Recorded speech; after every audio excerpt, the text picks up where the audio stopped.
जब थाना प्रभारी के यहाँ सीओ साहब के यहाँ इसका कागज ऑलरेडी जमा है फैसले के लिए करके, तो सबसे पहले वहाँ जा करके अपनी पेपर अपनी साक्ष्य देनी चाहिए थी, लेकिन इस बात को नहीं माना। 9 बजे रात में इन लोगों ने चोरी छुपे उस चीज को ढालने के लिए चाहा। लोग जा करके वहाँ पर समझाए, समझाने के क्रम में क्या हुआ कि वो लोग वहाँ पर मारपीट करना शुरू कर दिया।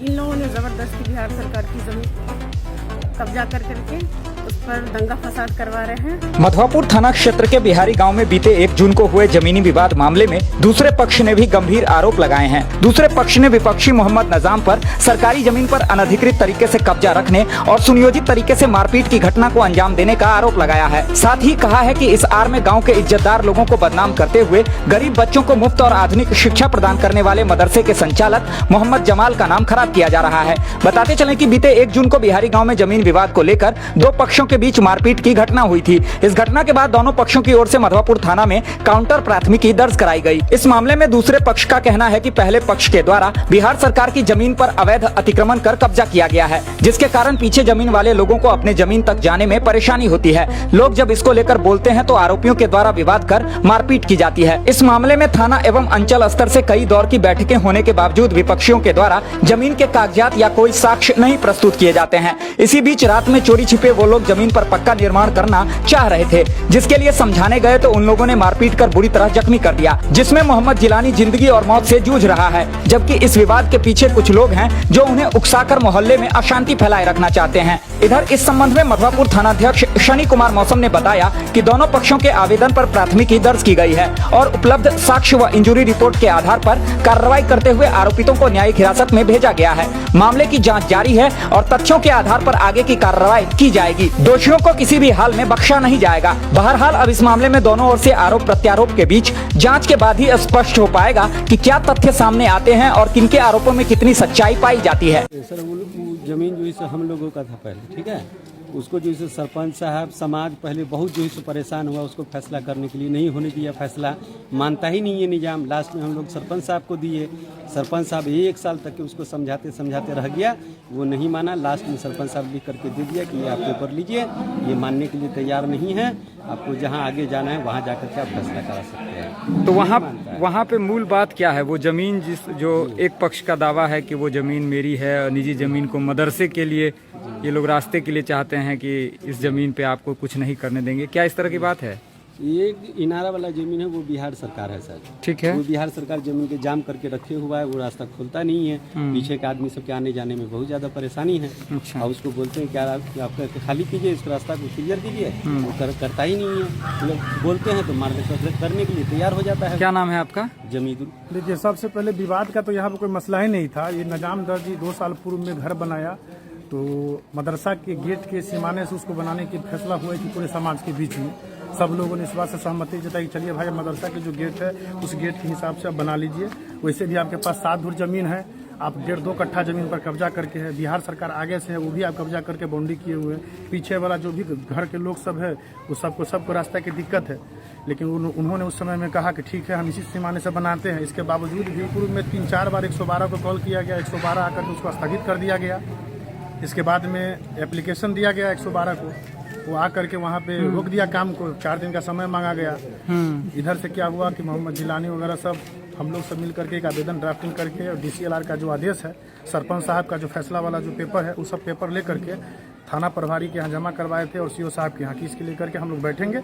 जो वहाँ जिनका जहाँ से ज़मीन है अपना पेपर दिखाइए और उसी आधार पर अपना आप काम कीजिए। लेकिन इसी में कुछ लोग हैं जैसे मोहल्ले को शांति नहीं रहने देना चाह रहे हैं, जिसमें सबसे अव्वल नाम कमर रजा का है, उस सब का मास्टरमाइंड है। उसका बड़ा भाई शमसे है, वो फौज में रहता है, लड़का लोग को भड़काता है और बार बार कहता है कि मैं ये करवा दूंगा वो करवा दूंगा, मैं ब्लैक कमांडो हूँ, ब्लैक कोबरा हूँ, है ना।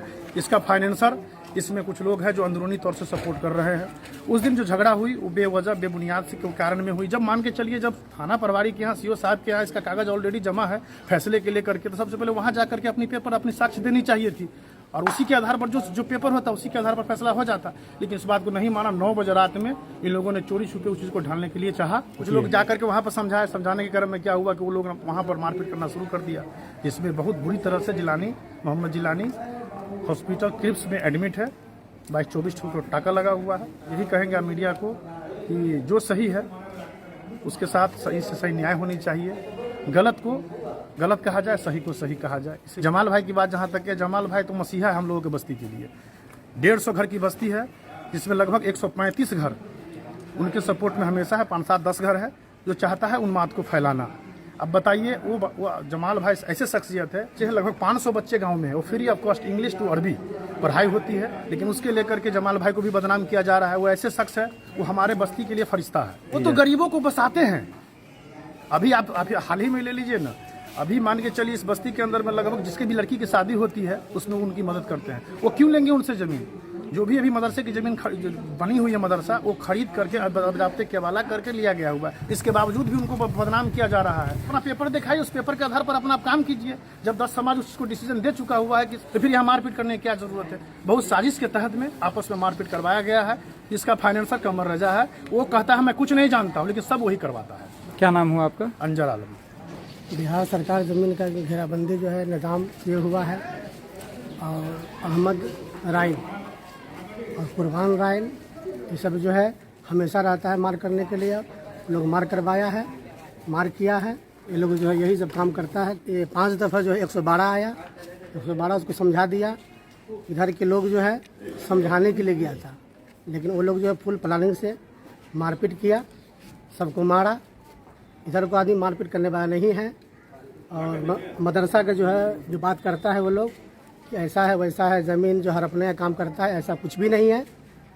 ये जमालुद्दीन रिजवी साहब जो गरीबों का मसीहा है, तालीम बच्चों को दिलवाता है, गरीब यतीम बच्चों को, और हर ढंग की पढ़ाई होता है उसमें, उर्दू हिंदी जो भी तालीम जो है।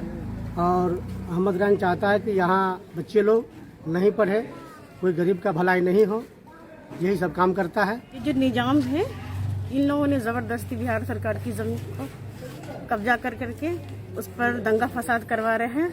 इसमें सबसे ज़्यादा कमरे आलम और शमशे आलम हैं। इन लोग जो ग्रुप संगठन करते हैं गुंडों का, दंगा फसाद करवाते हैं।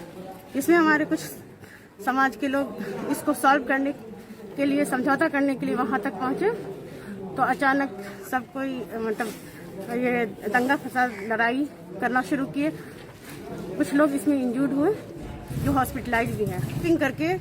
प्लानिंग करके इंजर्ड किया। हमारे इधर के बहुत सारे लोग हैं जो इंजर्ड हो चुके हैं। ये जमाल भाई लोग हैं जो इस गांव के बहुत ही महान हस्ती हैं, जो सारे समाज को लेके चलते हैं और सबके मसीहा हैं, जो परेशानी है उन लोगों को सॉल्व करते हैं हर एक चीज़ का। सबसे बड़ी बात है शिक्षा को लेकर ये मदरसा कायम किए हुए हैं, जो सबको एजुकेशन मिले, जिससे हमारा समाज में आगे बढ़ने की क्षमता होती है। दूसरे पक्ष के वो गलत ब्लेम डाल रहे हैं। उनका कहना है कि जो इस तरह से करेंगे ताकि ये मदरसा न चले, यहाँ पे पढ़ाई न हो।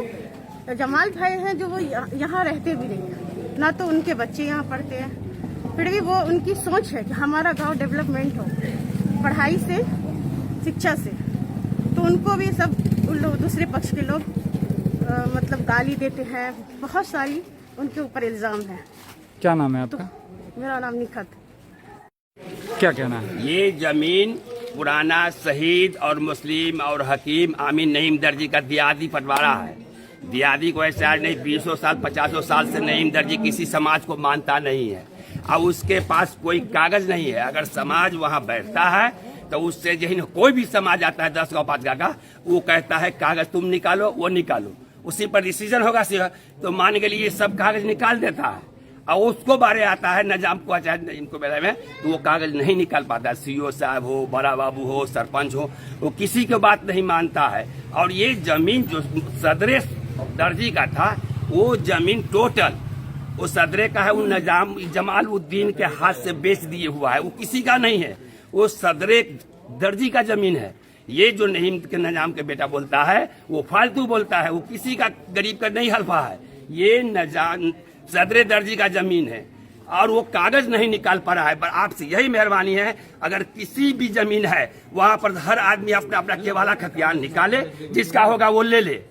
और ये मामला जो हुआ है, समाज का कहना ये है कि भाई तुम जो को जमीन तुम्हारी का है, सुख तुम ही करोगे, इससे बेहतर है मदरसा का पिलर जो है उसे थोड़ा सीधा कर दो, कहीं कोई दिक्कत नहीं हो। तो वही कमर रजा और सब अहमद राइन सब प्लान बना करके मीटिंग करके मारपीट कराया जो किसी तरह मदरसा नहीं चले, ये हो वही दंगा फसाद करवाया है। और सब अपना अपना कागज निकाले, दूध का दूध, पानी का पानी हो जाएगा।